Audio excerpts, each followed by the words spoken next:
me take you back to your school days. Try and remember things that you really look forward to during your school day. Say things like lunch break, games class, your favorite, the unexpected free class. Yeah. What else? Art class, class with your favorite teacher or your subject, and the last bell which rings just before going home. So what is it that is common in all these? Can I say freedom to talk, freedom to move, and also to break away from monotony? Imagine if you could make every school hour an hour to remember or to look forward to. What if you could give your children freedom to talk, freedom to move, and also break away from monotony? All of these in one lesson plan. I am Swara Patel and I am a kinesthetic learner. So what's that? Kinesthetic is learning through movement. Yeah? You use your whole body to learn.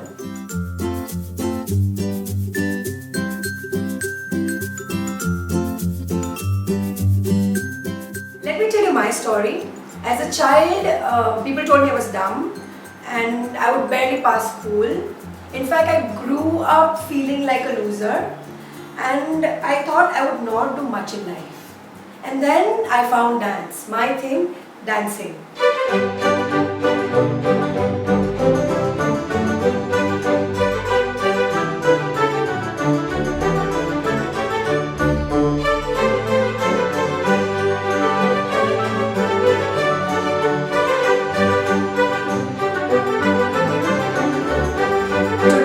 Qualified MBA, dance therapist, dance educationist. I train the trainer program for school teachers. In fact, I have created many niche products in the field of dance education, and I also work with school to give what I did not get, kinesthetics. So what is kinesthetic? Studies in neuroscience have found a part in human brain called cerebellum. Cerebellum's primary function is to coordinate movement and balance. Cerebellum also plays an important role in attention, long-term memory, impulse control, social interaction, emotional processing, and the most important, cognitive function in the frontal lobe, the part of the brain which gets stimulated while learning. So as you can see, when we move, it enhances every skill needed to perform better in school. You'll be surprised to know 85% of the children while growing up are kinesthetic learners. Haven't we as parents and educators seen that they're very fidgety and restless?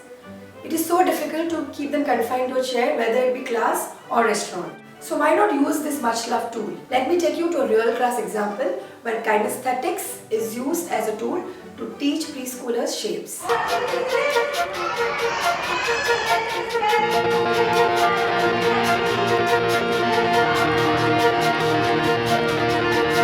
So what do you observe? Their eyes are glued to the teacher and full of wonder. That shows their involvement and they're ready to learn. Seeing shapes being made all around them, visual sense. They're even learning from each other. Listening to instruction, auditory sense is activated. They're moving and learning, using their whole body learning, kinesthetic sense. Trying to do their own variations, creativity, critical thinking, problem solving, self-direction, initiative. All these skills which we align with what many educators today refer to as 21st century skills. Holding and handling the prop, elastic bands, tactile sense. Trying to use their whole body to juggle the band, core development. If you are an educator, you know how important core development is in early years.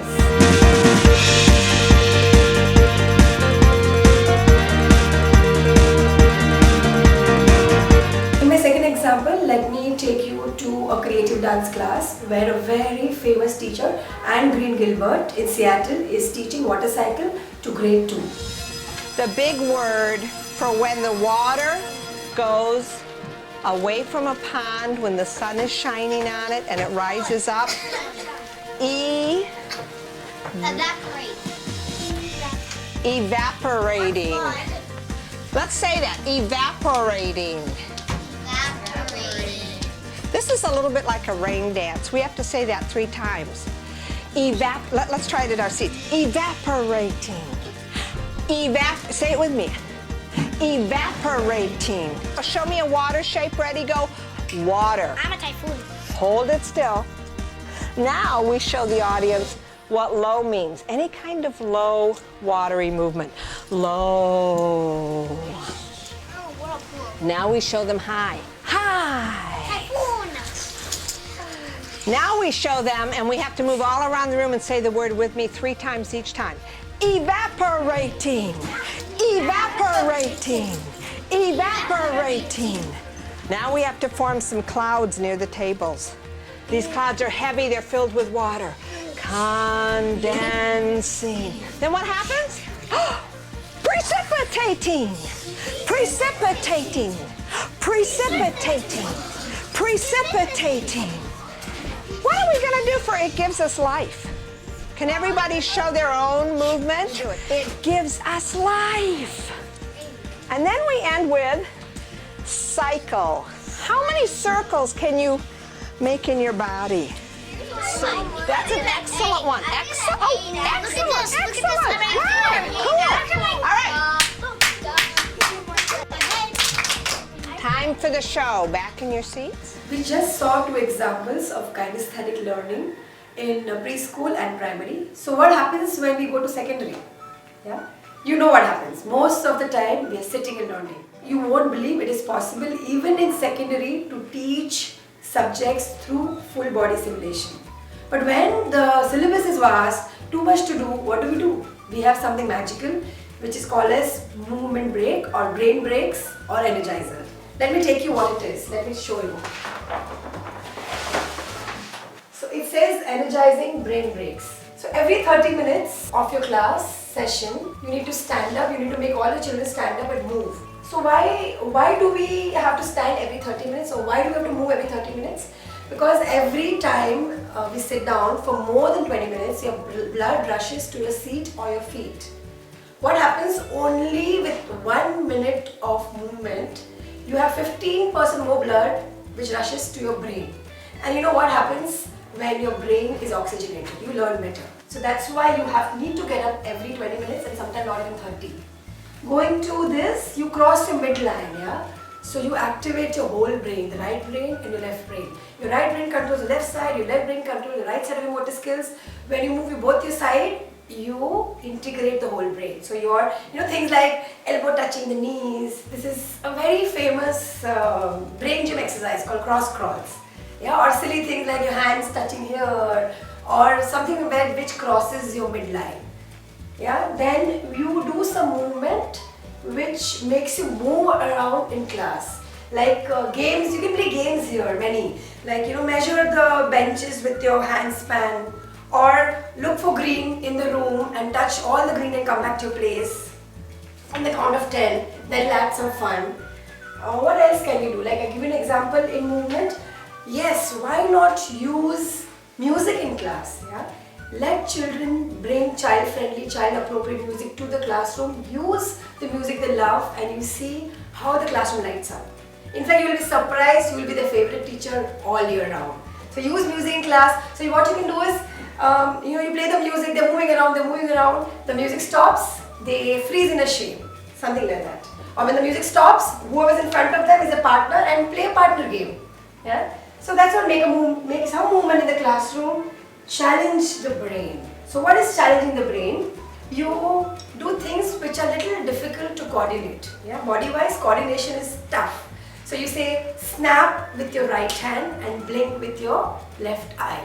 Snap it and then reverse it. So you snap with your left hand and blink with your right eye. Yeah, whatever. So you know what? When you go faster and faster, it gets difficult. Now you say you're challenging as well as crossing the midline both. Because right and left. So you're combining both together.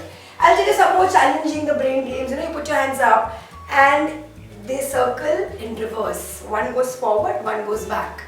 Yeah, again there's a big challenge. When I do this in my classroom, what I see children, when they walk out of the classroom, they're trying to do this in corridors. They're trying to get this. Yeah, so challenge the brain. Just by doing this, again go back to your lesson plans and you see they can focus better. Audio video tools have entered the classroom in a big way. And they have their advantages, I have nothing against them. But just imagine after a very highly entertaining and overstimulating video, You come in front of your classroom and you start delivering your lesson. What happens? Unless you are wearing disco lights or radiating laser beams, or emanating techno sounds throughout your long lesson plans, you'll not be able to keep their attention for that long because they've got used to overstimulation. So yes, use the audio video tools because it has a good attention, but sparingly, because you are the class teacher who is responsible for their ultimate learning.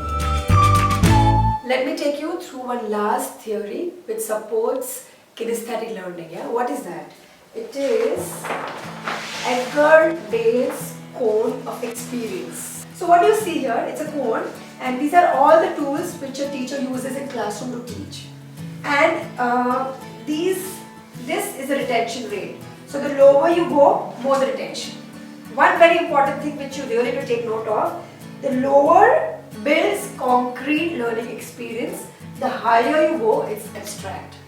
So while in growing years, the more time you spend in these lower tools, let me tell you, all these tools which is like demonstration or dramatized experience or discussion are the tools which is about doing and participating. So when you use lot of tools which is about doing and participating, you build concrete experience. And while in growing years, the more of concrete experience you build, it's easier to go to abstract experiences without difficulties. So let me take you to one more thing, which is extension of the same theory. Now, so this is a house, and we know this is the base of a house, the foundation. So what do you see here in foundation? Touch, which all of us know, all teachers know tactile we do, right? Body position, which is proprioception. Movement and balance, that is your vestibular system. When these three senses are activated to the fullest, the second level is actually smell, vision, hearing, taste, which we do a lot in preschoolers, right? We use this a lot. But see what is the starting. So why not spend a lot of time here? In fact, now just watch what I'm going to show you. Where is the eye-hand coordination? It's right about there. And a lot of time, we are trying to do this here. Am I right? We are trying to do this here. So what happens? From concrete to abstract, it doesn't come naturally. So when you do this a lot, this comes naturally. When you do this a lot, this comes naturally. When you do everything this a lot, your academic learning is very easy. I know what you're thinking. This woman has gone nuts. With a classroom strength of 40 students, and you know they're ready to pounce at you anytime, how can you make them move? It's going to be chaos. But trust me, there are only two things which are very important, and everything will be streamlined for you. The first and foremost, you have to be equipped with the right classroom management tool which helps you handle an active environment. Because as teachers, we are so used to making them work in a passive environment. So what do?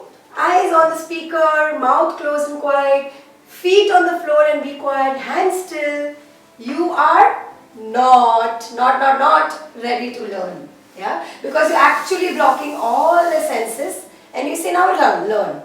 Instead, resort to management tools which are like setting ground rules. If you want to move, we need to do this. You have to be on your spot. No touching, no pulling. So setting ground rules right. Giving them dancing spot or giving them standing spot so they know the space. Whenever the activity is over, they come back to.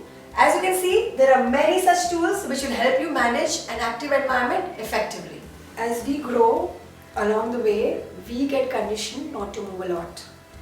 So we as teacher need to first get rid of our conditioning and be up and moving all the time. Only then will you be able to make your children move. Believe that every subject, may it be maths, science, language, can be taught through kinesthetic movement, using your whole body as a tool to learn. And when you do, you will find a way to incorporate this in your classroom, in your lesson plans. So here's to making movement the movement in your school.